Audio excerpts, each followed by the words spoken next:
Yo guys, so today, sorry, I'm gonna be laying back in this video because I'm tired.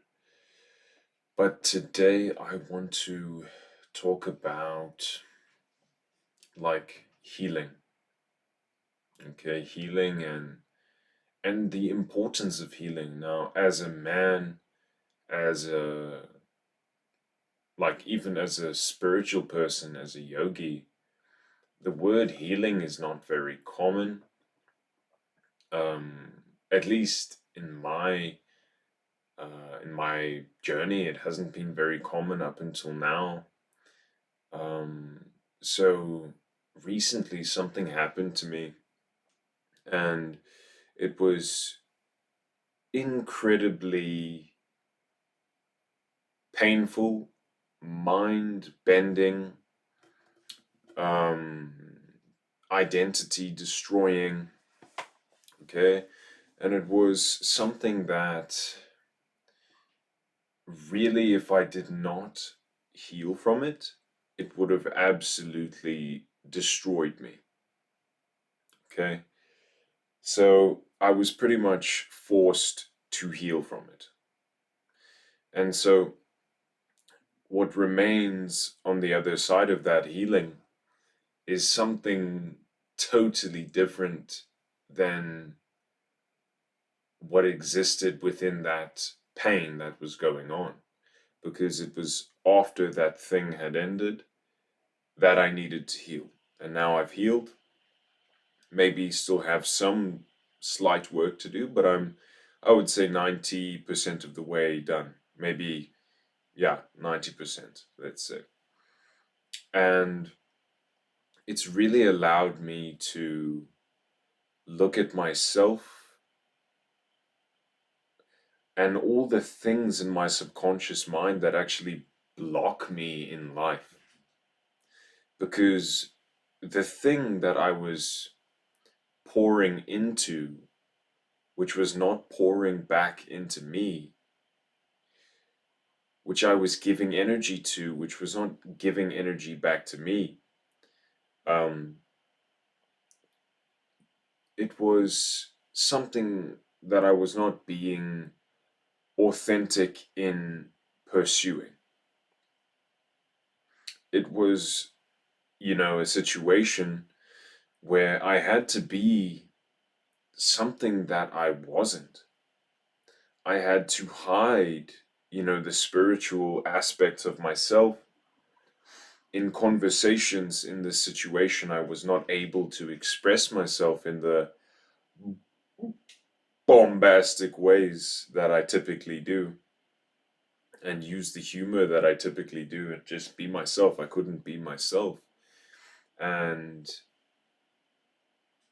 once the situation was over, I I was training outside very intensely. I was running, I was doing jump rope, and I was doing push-ups, but like in these rapid circuits outside. And I kept moving my head like this because the neighbor's house is right here, and I'm watching the neighbor's house, and I keep thinking, oh, do they see me? Like are they seeing me train?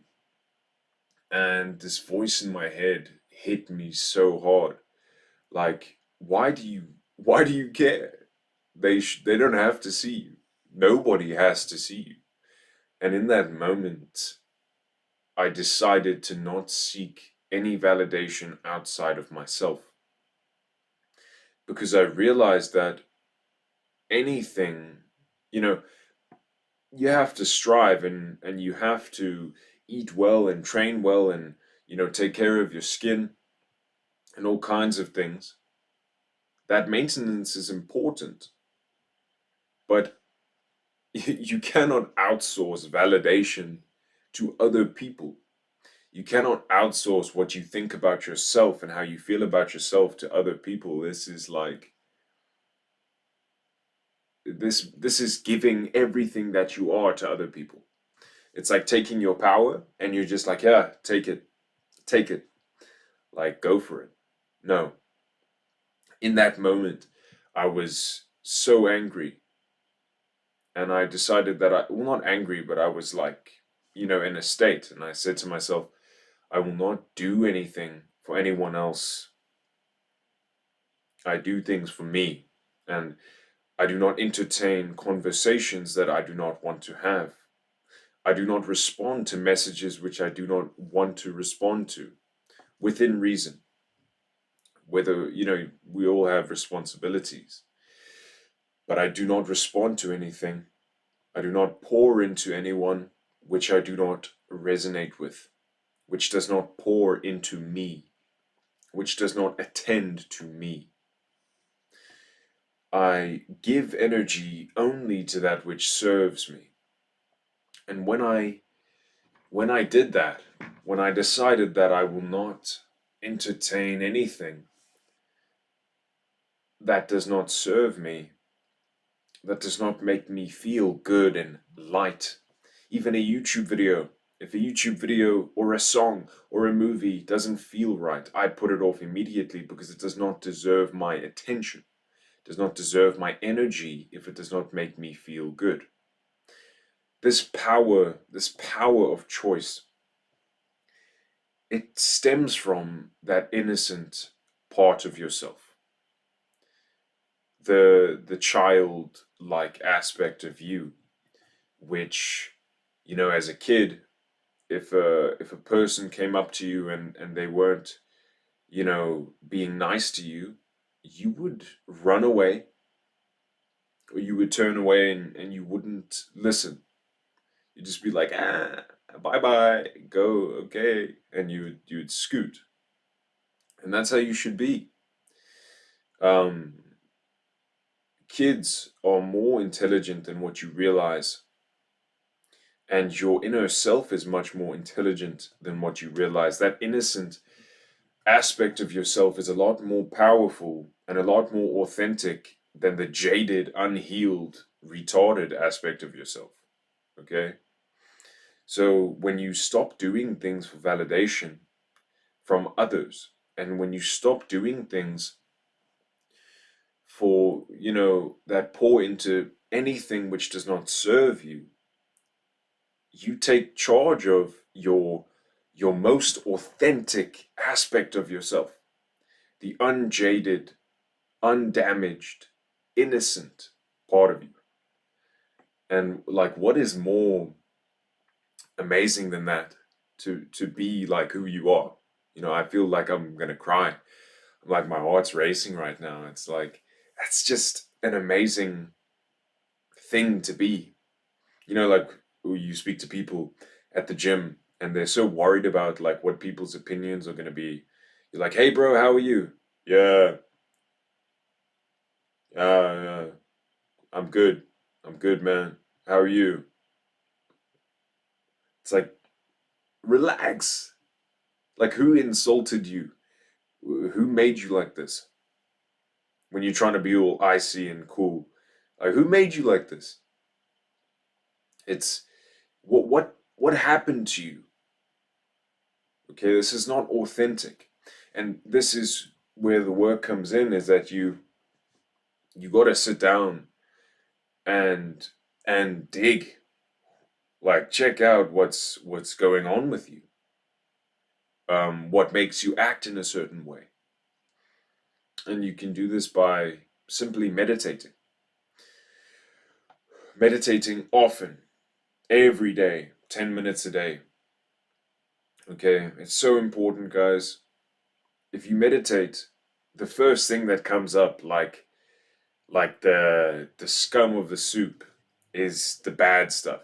Okay, and once you heal the bad stuff, because when you sit down to meditate, all those demons, all those subconscious issues, they're going to come. It's there. It's there for you to handle at any point in time. You sit down and you close your eyes. These things are going to show up. They're going to pull up. And you just got to handle it. You got to have courage to confront those parts of yourself. And you got to make it through. You got to make it through. And you got to heal. Because that childlike aspect of yourself it's not that logical. It can have anything in this life. It can have everything in this life. it manifests easily. That aspect of you, that authentic aspect of you, because you deem yourself worthy of whatever you want. Okay, you deem your energy as valuable. And ultimately, the more conscious you become, the less you fear. And the less you fear, the more innocent you are, the more unguarded you are. Okay? And that's a beautiful way to be. It doesn't mean that you don't protect yourself. Like, I got my stick here. Check my sticker. Bang! Doesn't mean that you don't protect yourself or that you're not a lethal martial artist like me. But it means that you don't entertain identities. You don't entertain external situations. You don't entertain relationships. You don't entertain entertainment that does not serve you. This is very important because once you start entertaining things which do not resonate with you, which don't make you feel good, you dig the hole deeper, you tear the wound wider, and you become more and more jaded. Okay, so guys, that's all for today. I'm going to be making an unblocker mini course for you, um, and it will be out on Friday. I will announce it on Friday. I will post a video explaining what's going to be in there and how much it costs, etc. And it will not be very expensive. I'm going to charge like 40 USD, maybe 60 USD for it. I'm going to put a lot of time into it, and it's got ancient yogic practices in that have taken me many years to understand, so I'm sure you can pay like 60 USD for it. And yeah, so that's all for today, guys. Heal up, access that part of you which is authentic, or I'm gonna come beat it out of you. And make sure that you sit down and meditate every single day, 10 minutes, 5 minutes, whatever you can muster. Sadhguru's app, uh, Meditative Mind, is a very good app. It's free. It's free.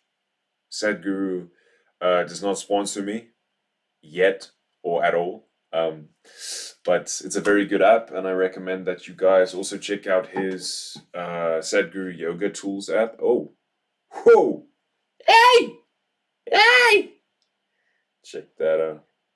Oh my damn. Anyways, guys, I'll see you soon. Namaste.